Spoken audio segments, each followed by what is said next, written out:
Nice. That's fine. Fine, you're right, it is. Mike, you talked right before the season, about Dallas Goedert and how it was. I'm paraphrasing, but you needed to find ways to use his talents. Mm-hmm. It doesn't seem like you really have yet. Yeah. Is that something you took out of Sunday, or you're going to? Yeah, I would agree with that statement. I mean, we have a talented player in Dallas, and we need to find more ways, as you stated, to get him involved. We need to get him involved more. We had some extenuating circumstances the other day, and for a variety of reasons, he just wasn't in there in the spots where we were getting the ball to. So we're going to continue to try to monitor that and make sure that he is going to help us win games here. Mike, typically this offense, the default is 11 personnel, but you're down to 3 healthy receivers at this point. How difficult does that make it for you? Obviously, you have to have moving parts. Yeah, there's been some moving parts here in the well, I guess since we came back to training camp, it seems like we haven't necessarily had the same 11 in the huddle on a consistent basis. So I mean, that's part of football. There's a lot of cities in the National Football League, a lot of teams that are saying that right now. So no one's going to feel sorry for the Eagles, and we got to do a good job of getting our best 11 out there and find that continuity in the rhythm. Mike, when you're playing against a coach like Frank Reich, who had a big part in the construction of this basic offense, do you have to make more changes than you would for another coach? Frank who? No, we have a lot of respect for Frank, and we know his fingerprints are all over what we have here and the system that we run. So there's some provisions that we need to make and accommodations for that. And so we're in the process of doing that, communicating with our guys so that we don't try to give them any kind of unfair advantage over what we're doing. I have a Carson question, believe it or not. Really? Yeah. Now this is. Took like 4 questions. Exactly. I was waiting. If you take away the injury, he's still a 25-year-old, third-year quarterback. What more can he add to his game? What would you like to see him do this year that maybe he's different than in the past? Well, first of all, we're really excited that Carson is back, and I know that he's worked extremely hard, with his medical team and on his own, and a lot of solitary hours trying to get himself ready and prepared to play. So it's exciting to have him back, and I know he's anxious to get out there, and we just want to get him back in the game first. Wouldn't want to talk about any kind of expectation level for the way we expect that he's going to play right now. He's done a tremendous job. The number one job of the quarterback is to lead his team to victory. So that's where it all starts and ends. And I think that if you were to ask him what he wants to improve on, I mean, there's probably little nuanced things that he feels that he could get better at. He has tremendous command of the system right now, and the way he sees us operating offensively and the way, we'll do it when he's in there. He's got a real vision for how he wants to play the game, and he's communicating that and articulating that, both with us and the guys around him. So it's good to have him back. Are you expecting to see the Carson from 2017? Well, I mean, he didn't have any preseason, really very little off season. So, I think that Carson Wentz will show up. But how much rust is there, I don't know. I think Coach said to you guys yesterday, there's no real way to simulate game speed in practice. So, he does that. He plays the game very fast mentally out there at practice. He's seeing it and envisioning himself in the game. I think that helps from a mental standpoint. The body doesn't know the difference between a mental or physical rep, so I think he's trying to simulate that process in his mind. But there's still nothing like playing in the games and feeling that speed. So I'm sure it'll take a few plays. We saw last year when you talk about command of the offense, we saw his ability to check at the line based upon his pre-snap reads.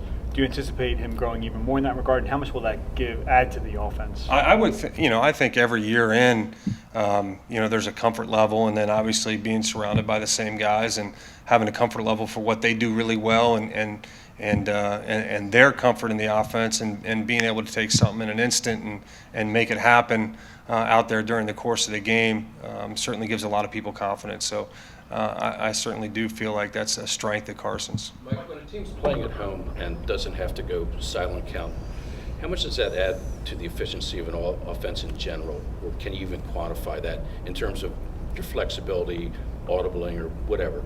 I mean, There Well, seems to be a I lot think of- we're talking about two different things, audibling and silent count. Obviously, if you're changing a play, there's signals that are incorporated, but, the line's got their head down, they can't see the signals, so you have to be, communicating with them verbally to get plays changed and things like that, and crowd noise can affect those things. But in terms of a silent count, and we practice that procedure all the time, so that really is a non-issue. But is there a definable advantage to being at home and not having the crowd in your ear? Well, I think so. I think they call that the home field advantage. So we know that our crowd is really loud. They were a tremendous factor for us in the first game. I know it impacted Atlanta's offense. You could see how tight they were in the huddle just trying to call the play. So, from that standpoint, it slows your operation down. And you got less time when you get to the line of scrimmage to make the checks or get into the right play or out of a bad play. So obviously crowd noise plays a factor in the game.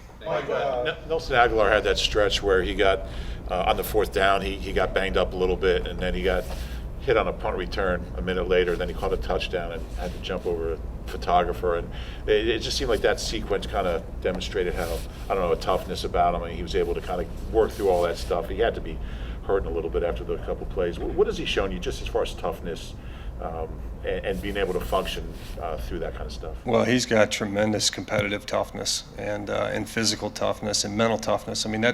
It took a lot to play in that game the other day with under the conditions, and then losing guys like we did at the position. So everybody took more reps than you otherwise would have expected, and then the circumstances of the game and going no huddle like we did and having to get right back up on. So I think it says a lot about, number one, the conditioning of all the guys, but in terms of your specific question about Nelson, I've never questioned his competitive character or how important winning is to him or whether he'll do anything he can to help his team win, and he certainly showed up big on Sunday. Mike, Doug and Frank spoke about Frank's role in two-minute offense last year. Is that pretty much what yours is as well this year? Yeah, I've tried to assume all the same duties that Frank has had to try to assist coach to prepare and to be able to call the game the way that he's comfortable in doing. So you're in his ear too as well during 2 minute? Right. We're all online and available. We don't do a lot of talking. Do you speak up more during 2 minute? We'll talk a little bit more before that series, and then during the opportunity when it presents itself. If I have something I think is worthy for coach, then I'll give it to him. Mike, you only have a decision to promote Josh Adams. Pardon me? What went into the decision? Well, we were pleased with Josh and his production throughout training camp. He missed time with some injuries, but had some productive time in the games, and he's here in our practice squad, knows our system, and we think he's got an upside. So he's a big body, and we're excited about seeing Josh. What does that have to do with the health? How much does it have to do with the health of Jay Ajayi? And he was kind of in and out of that game. Is it kind of a precautionary measure in case he can't go? Or Yeah, I think so. Yeah, we got to make sure that we have enough guys at the position, and Jay's a promising young player. And Mike, you only have a few receivers available, and you lose Mike Wallace, one of the starting outside receivers. How do you go into the week as you're trying to kind of problem solve and put together a game plan with those different factors? Yeah, there's the discussions are a little bit longer, last a little bit longer than sometimes you'd like, because you're trying to put the pieces to the puzzle together a little bit. So they tend to linger a little bit more than when you have everybody available. Corey Clement has only played like 30% of the snaps, which feels low given that Sproles has missed time and Ajayi missed some of the game. Would you agree that that's maybe a little lower than you anticipated? I don't think I would agree. No. We've used 3 backs here in the past, so I think Deuce does a great job of splitting that up, and we'll see where Jay is at, but Corey's going to be a very important and critical member to our offense as the season goes on, and whether it's 30% or it's 50% or whatever that number is, we're getting good production out of Corey right now. Thanks, Coach. Thank you.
steps forward. Oh, they used to do the press conferences. You had a table, Seriously? you'd sit behind the table, yeah. Oh, yeah, I don't know about the sit. Had a lot of disagreements on that. Okay, what you guys working on? Jim, what do you make, if anything, of home road disparity with what you guys have been giving up in the last couple of years? Is it just a short sample that it doesn't mean as much, or is a home team working without a crowd in its ear have a little bit of an advantage? Or Oh, for sure. What do you make of that? No, I mean, you ask any defense in the league, playing at home is a huge advantage, particularly when you have a crowd like we have. I'll take you back to last year. That same disparity was Minnesota Vikings. And we talked about that as we got ready, and I think we saw that with our home crowd. You strive for consistency home and away, and it's not like people are running different plays on the road. Generally, you're not playing different teams, but there's a reason there's home field advantage, and it's generally not on offense because they're trying to be quiet to let the offense work. It's on defense when you're trying to be disruptive, and I've said before, our fans have a lot to do with our performance, and our guys appreciate that. We need to be more consistent on the road. I said that. That being said, there is an advantage to playing home. Is there more to the discrepancy than just that, though? Because it's pretty pronounced. Yeah, I mean, I don't know. We don't change game plans when we go on the road. I don't think an airplane trip is going to affect our performance very much. I think it just is what it is right there. Small sample sizes can change that, but I don't want to discount the data because I definitely think it's an advantage to playing home. Jim, the two 75-yard touchdowns. What's your? I mean, that's really an aberration for you guys. I mean, I know it's a focus. Well, it wasn't in this game, Yeah. and that's all we have to go on. We can't. I think we're on the wrong path if we just say that. If we just say it's an aberration. Now, one was on a blitz, and one was on a considered to be a pretty safe zone, and both of them were the same. Both of them were the same result. And it just goes to show you can't let your guard down on any play. There is a risk of blitzing. I know every time I step onto the field, come out the tunnel, all I hear is, Schwartz, you got to blitz every play, you got to bring it every play. And I understand. I mean, they mean you have to pressure the quarterback, which we're all for. But, there is some risk inherent to that. We took a risk on the first play. We paid dearly for it. We didn't execute very well on a 75-yarder. A lot of different layers to that. It's never one person's fault. But then we also didn't tackle well. I think that first play is probably off of that because we never laid a glove on him. But the second play, we had chances, and we didn't look like ourselves a lot of times. There were some times where running backs and wide receivers were dragging us for, 2 and 3 extra yards, and you generally don't see that from us. We need to get back on track to playing physical football and tackling well. So the first play, the blitz was the problem, or? Well, like I said, yeah, there's a lot of layers to it. I mean, and I said it's never one. I think when you first look at it, everybody's blaming the corner, and then Jenks steps up and acknowledges his role in it. But if you went across the board, there were about 4 or 5 other opportunities where we might have been able to get to that quarterback before the ball came out. And I think that across the board, and I'll just speak for defensively, we were a sloppy team. And when I say sloppy team, we were sloppy defense in that game. Our tackling wasn't as good as it normally is. Our technique wasn't as good as it normally is.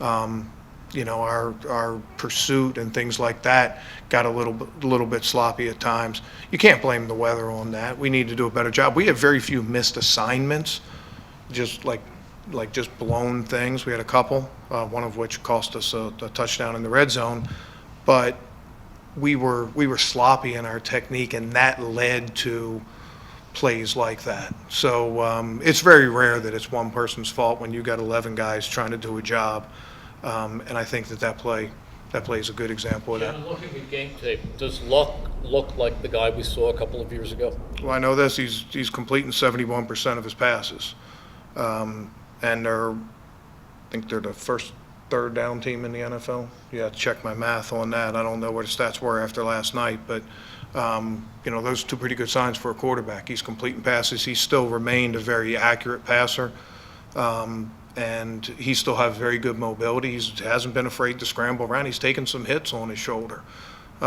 that tells me he's feeling pretty good. He's not shying away from those kind of things. A little bit of a unique week with Frank coming back so quickly. He knows you really well, vice versa. What kind of challenges does that present for you? I think it's not uncommon to go against friends, and I will go on the record with Frank. I think Frank is one of the best guys I've ever met in this business. I don't know if you guys share that same opinion, but just an absolute gem of a man. I really admire him, and he did a great job for us here. So it's you're used to that in this league, going against teams. We turn over a significant amount of our defense on a yearly basis.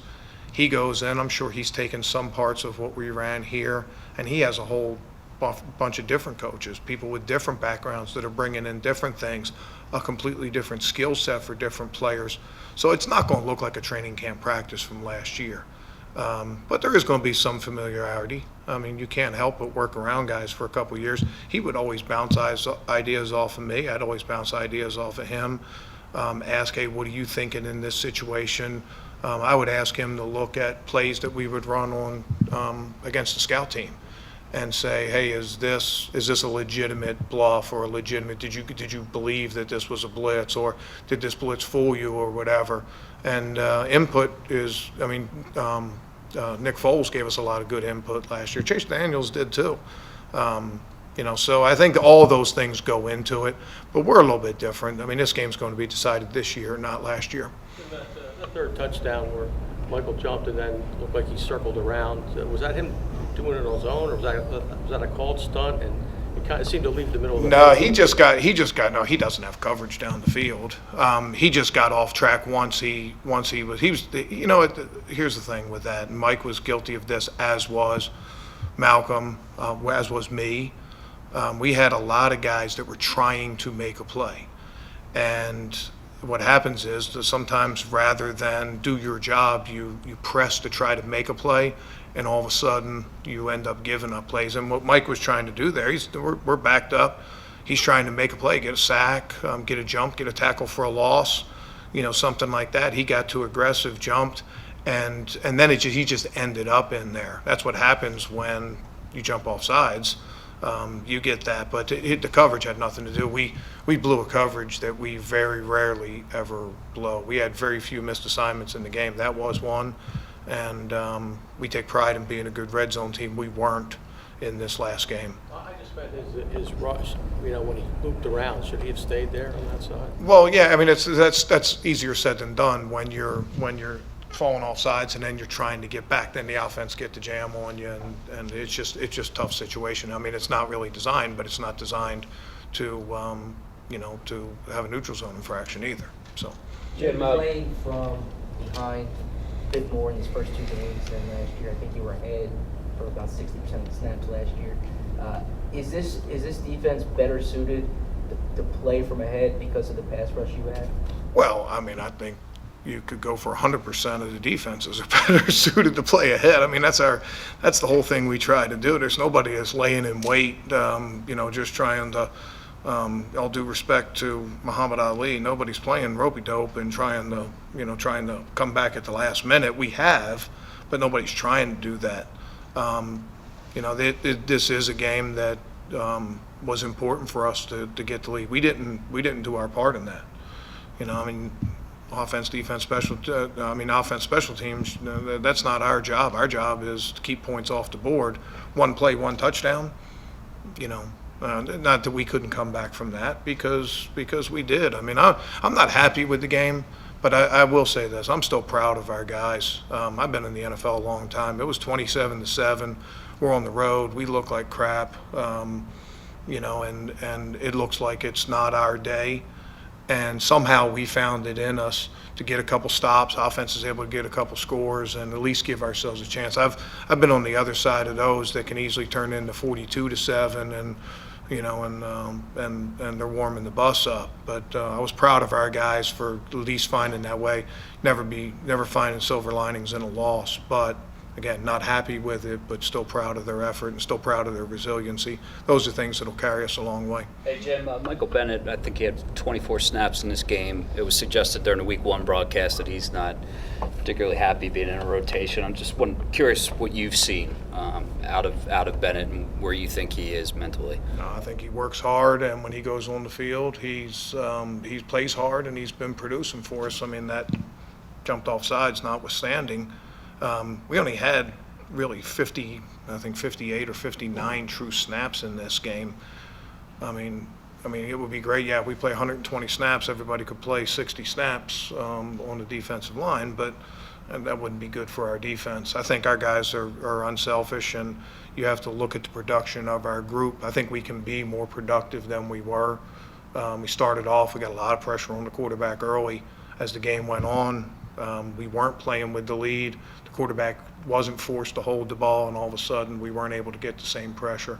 So whether it's one person or not, what I see from Mike is when he goes on the field, he plays hard for us, and I appreciate that. What kind of looks were Carson Wentz giving you in the scout team the last 2 weeks? Yeah, nice try on that one. Well, he was running the opponent's offense. right. It So wasn't like he was trying to beat Carson Wentz to show that he was ready. we draw cards, and he runs the opponent's offense. But yeah, that's as far as I'll go on that one. Colts done well through 2 weeks? I think that you'd look at their stats. They're a little bit sneaky in their run game. I already mentioned third down. But, they haven't had the greatest stats in the world, but they also haven't had very many turnovers. They haven't taken very many sacks. And as a result, they've been hanging in. And I think that's like, that's a big part of what you do. They completed 71% of their passes. They've been good in the red zone. Enough challenges there. They have big play wide receiver in T.Y. Hilton. Obviously a very smart veteran quarterback. They got some weapons at tight end, both Doyle and Ebron. There's enough. There's certainly plenty to get our attention this week. What kind of skill set does T.Y. have as opposed to the two guys he faced with too? The two guys, what? As opposed to like Deshaun or Mike Evans, or you mentioned that T.Y.'s a... Yeah, I mean, every week it's another one. I mean, Julio Jones, Sanu, Ridley in the first week. I mean, it never stops. I mean, there's great skill guys in this league. I think the biggest thing that I notice with a guy like T.Y. Hilton is he can maintain his speed deep down the field. There's a lot of guys that have that quick burst and then they sort of like fall off. I mean, he's made so many plays in his career. I think, and again, I hate to throw numbers out because I hate if I'm wrong with it, but he might be the third leading yards per catch receiver either in the league right now or in the history over the course of his career. But over the course of his career, he's averaging like 16.9 yards a catch. Clean me up on all my stuff because, I mean, we're just putting one game to bed, moving on to the next. But anyway, that doesn't happen by accident. He can make a play deep down the field, and that was something that proved a liability for us last week. So I'm sure they're going to tempt us, or they're going to test us, and we have to be up for the challenge. Do you think Jalen played off too much on Sunday? We like to mix it up, and I don't know this. I think I'll say this. Across the board, our technique was sloppy. I don't think it has anything to do with playing up versus playing off. You can defend a short pass by playing off. You can defend a deep pass by playing up. It's just a matter of technique. And you go across the board, really, both him, Darby, a lot of our other guys, our linebackers, our technique was sloppy. Our drops were short. We weren't getting underneath of a lot of those zone plays. It's rarely one thing, but he's always been a guy that mixes it up. He's an outstanding off player. He can get up and press. I don't think those are mutually exclusive things. I don't think that if you're off, you can't defend a short pass. I think if your technique's sloppy, then you have a difficult time doing Is it. there danger in tipping off a blitz if you play up when you haven't been? Oh, I don't. We play up when it's blitzes and not blitzes. So.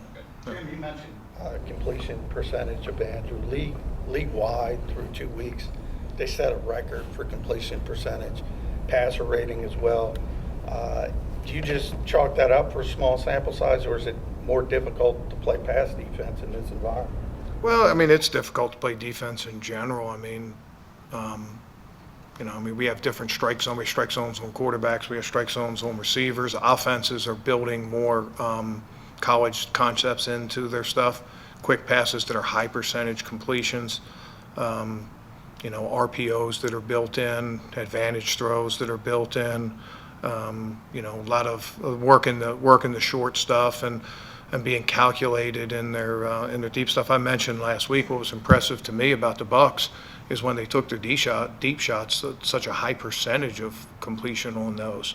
I think across the league, you're seeing quarterbacks make good decisions. Quarterbacks are well trained, and they have a lot more options available to them. Quicker, more receivers on the field, and to bridge it to the Colts. They got a running back they drafted in the 4th round, number 21. God, why is his name? Naheem. Yeah, dude is super fast. I mean, dude is like 300-meter guy. That's just dump the ball to a screenplay for him. You're going to get high percentage completions. Okay. All right, guys.